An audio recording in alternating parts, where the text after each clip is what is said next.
And the nigga, he didn't even really, like, to me, after I spit it for him, you know, it was like he didn't really even pay attention to everything that I was saying. I felt, you know, like he wouldn't relate to it because, you know, I'm a nigga rapping about, you know, working, trying to stay away from the bullshit, you know what I'm saying, whatever.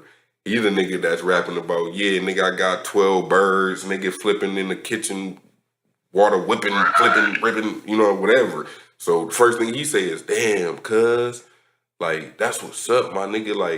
Like, cuz really be spitting without even, like, nigga, I don't think you cuss, but you really rapping about what you do. Like, you know, and he know because he just came out here with, you know, stayed with me for a week, and he see, like, yeah, this is what I do. Like, I ain't, like, I'm lame, but I ain't gotta be lame. Like, I choose to be lame. I choose to work a 9 to 5 and just go to work and come home, you know, come in my garage, record music, record the podcast or whatever, you know what I'm saying? I choose to do that, but he see, like, damn, this nigga really got it for real though.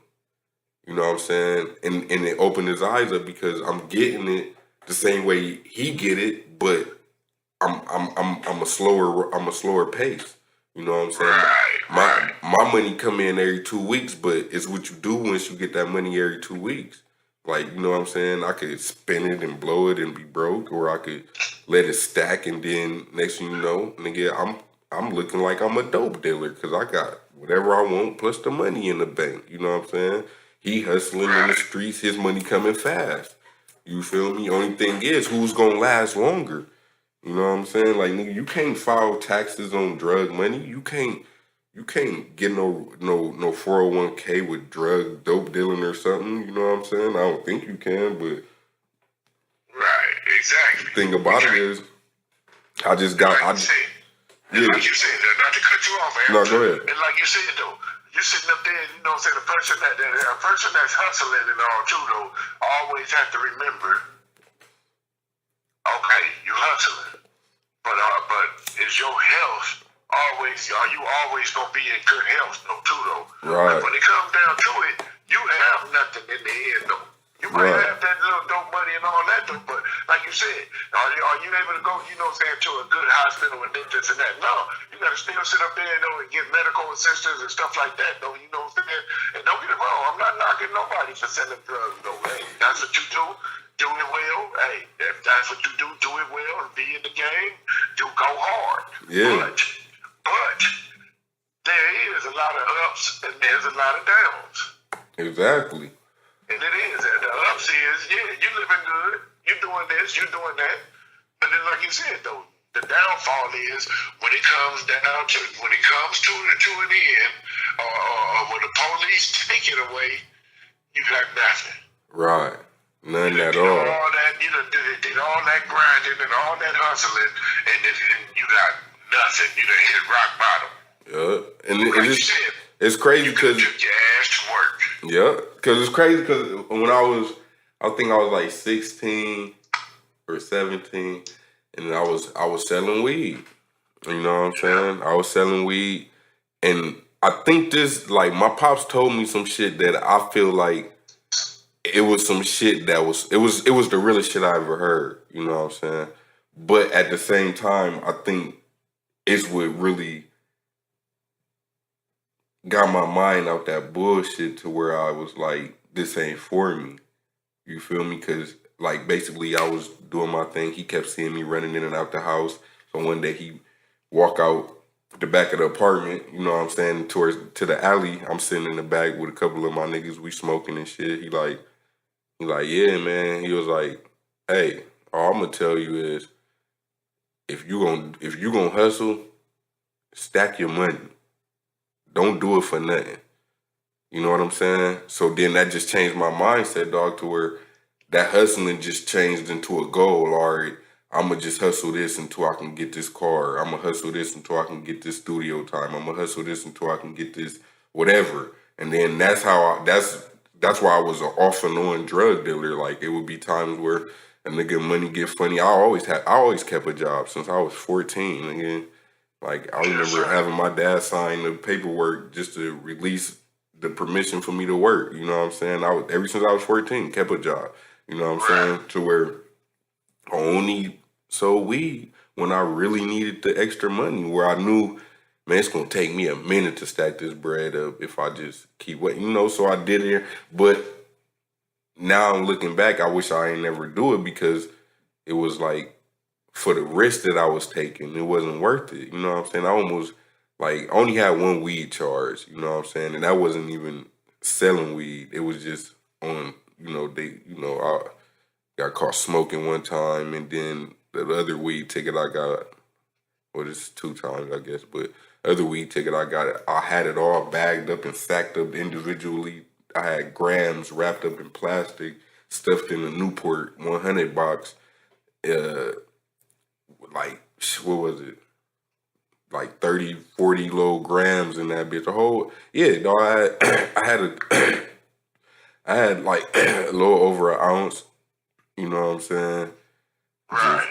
Just sacked up in the little, packed into the cigarette box, get caught. 4 o'clock in the morning, nigga, leaving the club, police. They ain't do nothing. They just took the weed, you know what I'm saying, then wrote me a ticket, for possession of carrying, it was just a little, basically a misdemeanor, you feel me? Right. And I was sitting there tripping, like, I'm done with this shit, dog. That's, like, me, I ain't been to jail, did nothing to go to jail, because it's just, how I look at it is like, jail ain't cool to me. Jail, like, to me, I feel like if I go to jail, I'm going to fall into that cycle, and I'm going to always find myself in and out of that bitch. Like, I just feel like... That's what happened to a lot of them. A lot of them do that, though.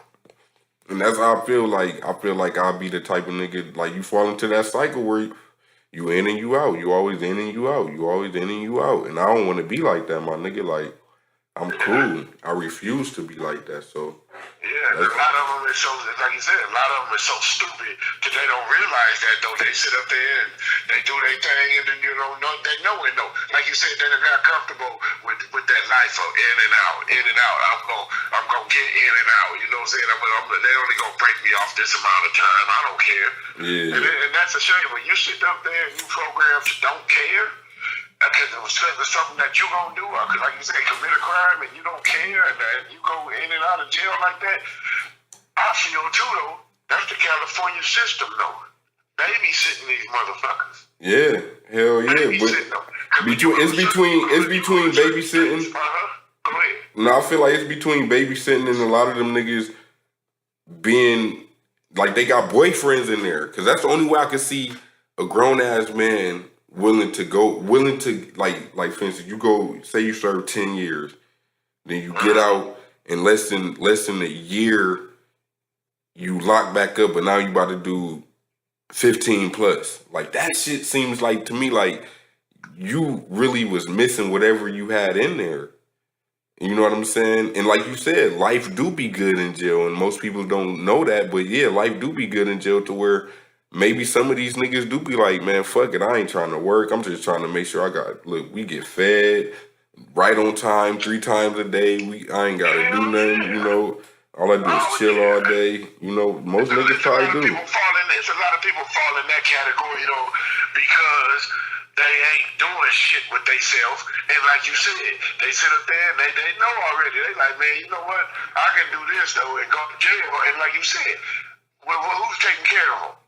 Right. Me and you, taxpayers. Right. They don't, exactly. like you said, they ain't got no worries. They living a life like they're a kid again, And then some of them, like you said, they just programmed to be like that, and it's a shame, and they just stuck on stupid. I hate to say it that way, but they stuck on stupid. Like, how I feel is I don't mind my money going towards prisons and all that, but I feel like don't let it be like the it's not punishment when you put somebody in jail and you take away certain shit like having responsibility.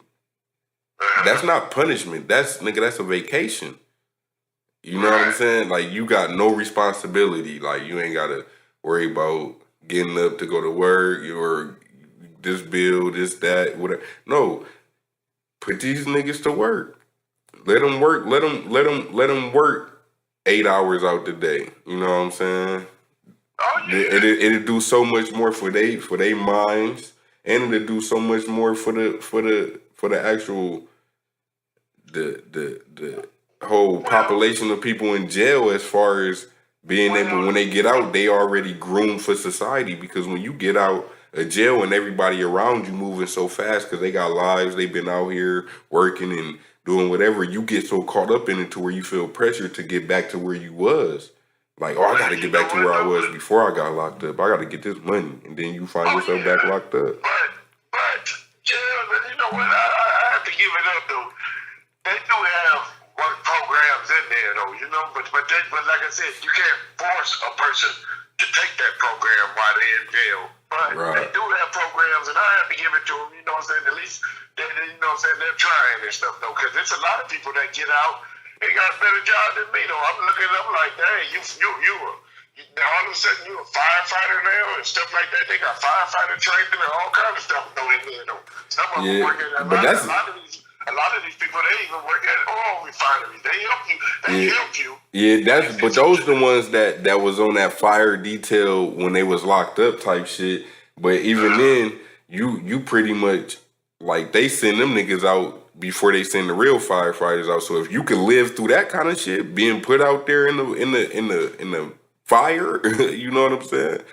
Then you deserve to be able to get out of jail and get you a job as a firefighter or a volunteer or however it go. Because like a lot of them times, dog, it ain't meant for you to survive and make it through that shit. You know what I'm saying? But it goes back to too, though. You know what ticks me off? This is what I want to talk about right now too, though. Now what ticks me off is I'm out here working hard every day.